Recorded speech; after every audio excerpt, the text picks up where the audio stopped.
Yes, don't adjust your TV. The screen is black.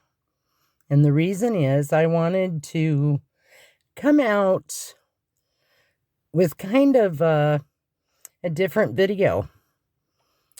I hear a lot of people, especially women, saying they have a fear of boondocking or traveling or even just camping by themselves. Whether they've just never done it, they've lost their partner, they've heard some horror stories, whatever the reason, that fear is real. And that is why I'm coming out with this video.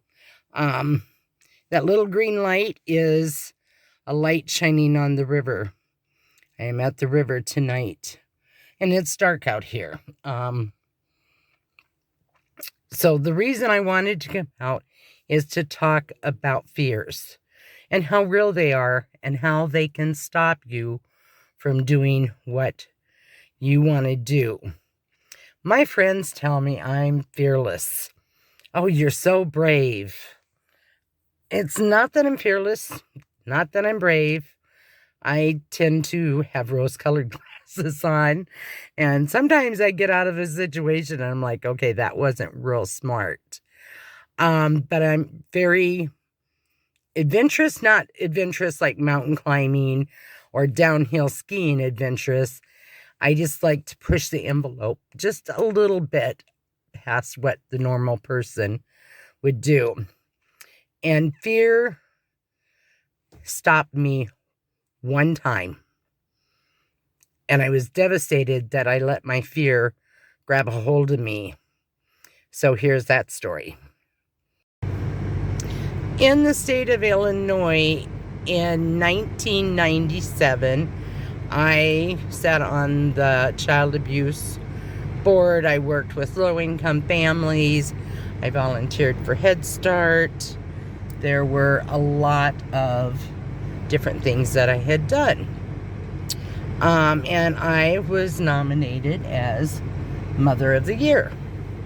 And the gift I got was an all-expense-paid trip to see Ted Kennedy, which I was a huge JFK collector, and to meet Coretta Scott King. How freaking awesome was that?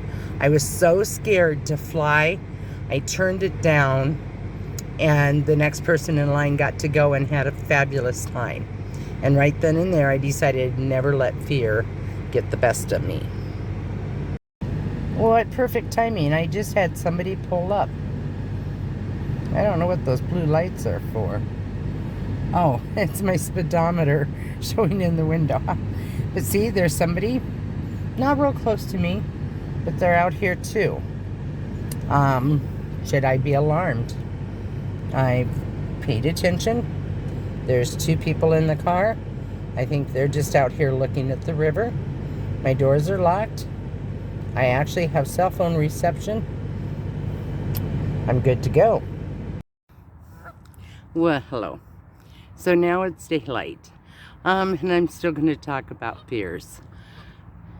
So I had a terrible, terrible fear of the dark up until about 7 months ago. And usually fears, in my opinion, were caused by something that happened in your childhood. Whether somebody scared you. I'm not sure where I got the fear of the dark, but actually it's the fear of the unknown, because when it's dark, I don't know what's out there. Even in a house, I had to sleep with all the lights on. My poor husband had to have the lights on. He liked it dark, but for 40 years he slept with the light on. And that continued in my van. So at night, I'd have a bright light, my USB light, that I'd leave on. And people would tell me, because my curtains aren't blackout on the side windows, which are going to be fixed, but they were like, people can see your shadow when you're moving around in there, which you don't want people to be able to see what you're doing. So I love boondocking. I love going way out there. But when nighttime come, I couldn't even leave my van. I was just really nervous. We had a bonfire last year, and I was cold and ready to go back to my van.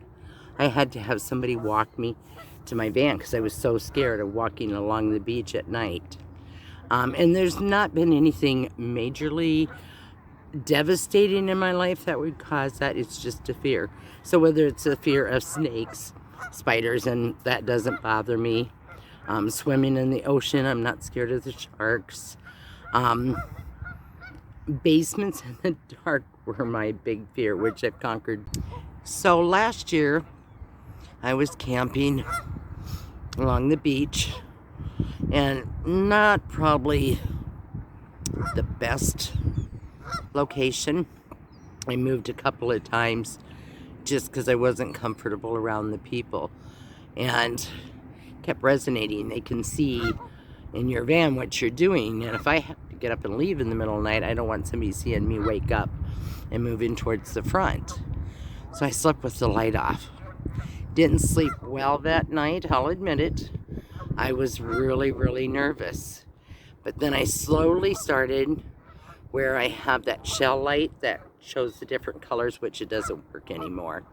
I'd leave that on. Well, that's kind of they're seeing the colors flash. So I got a little light switch thing at Dollar Tree and put some batteries in. That was just kind of a dim one. And then my refrigerator also has the light on it, which is pretty bright.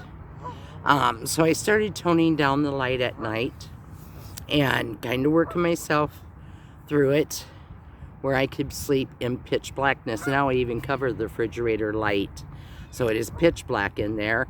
And it was baby steps all the way through. Then I got where I could open my van door.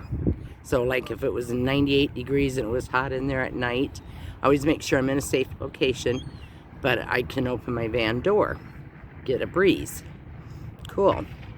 Now I've gotten where I was on the beach. I walked along the beach by myself at night without that heart racing fear. I'm very cautious when I'm out at night. Even when I'm out boondocking, humans or wild animals. So you do want to be cautious. But yay, I've conquered that fear. So that's what I really wanted to say. We all have fears. So whether it's a fear of just doing this by yourself, take baby steps. And your fears are real. People used to laugh at me and go, "Oh my God, you're scared of the dark. You're an adult." And I'd say, "What are you scared of? And can I pick up a snake and hand it to you?" "Oh God, no." "A spider?" So we all have fears. It just don't make fun of people with fears. Being scared of the dark, I'm sure there's more than just me as an adult that was scared of the dark. It's just people don't want to admit it because that's supposed to be a childhood thing, the monster in the closet. I was going to try and take my sunglasses off so we can have eye contact, but I can't see. The sun's so bright. It's a beautiful day out here.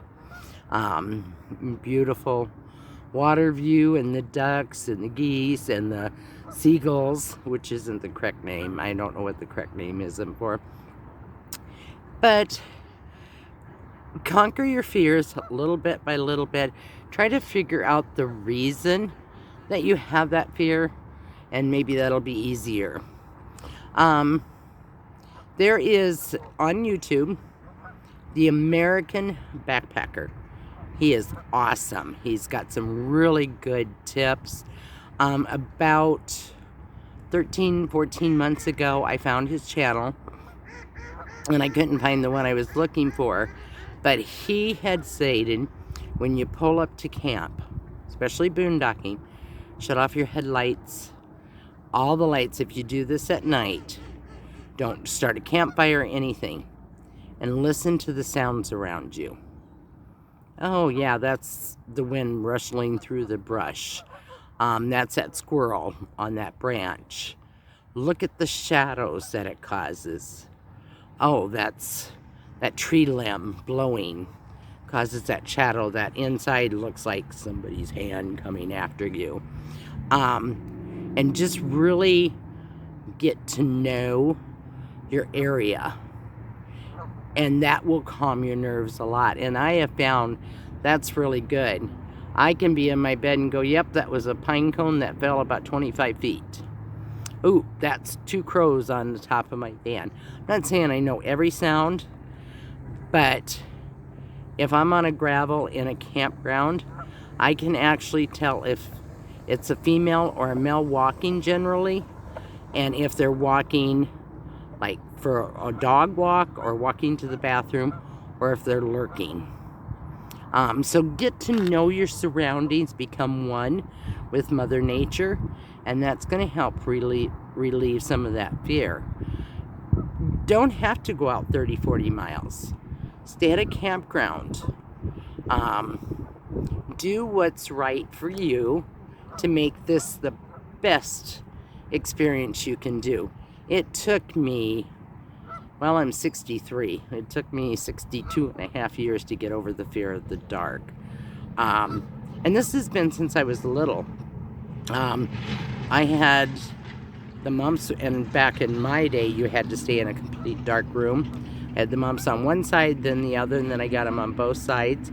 I had to have a parent in my room constantly because the shades were pulled. It was even dark through the day. I don't know, something about you'd go blind if you had the mumps and a light seeing you. Maybe that's where some of it comes from. I don't know. But Mom and Dad sat with me constantly, and I'm sure my big sister did too. So anyway, that's what I wanted to come out and talk about fears and my fear of the dark, to let you guys know I'm not just this person that can go out there and have no fears.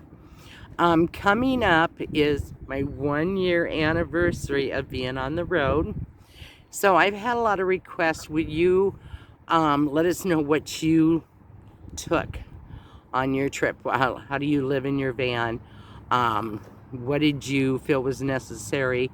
And then I've also had a lot of people ask if I could do breakdown instead of a whole van tour, if I could break it down by section. And I decided that's what I'm going to do for you guys. So I am going to start, it'll be a 4-part series. The bed build, the front seat, the living space, and then my kitchen. And that'll take us to our first anniversary out on the road. So that'll be coming out hopefully next Saturday. I do have a wedding to attend. I'm back in Iowa, so I'll be attending a wedding. So hopefully I can get that all done and get it out on for you guys to watch Saturday or Sunday of next week. That'll be a 4-part series. So in the meantime, drop a comment. What's your fear? How have you overcome it? Don't feel like, oh, I can't say what my fear is. Somebody may give you some really good tips. One of our other friends that's watching may go, hey, I had that same fear. So drop a comment. Let me know what your fear is. If you need to overcome it or how you overcome it, let's help each other with that. And in the meantime, travel free, travel safe, stay fantastic, my friends.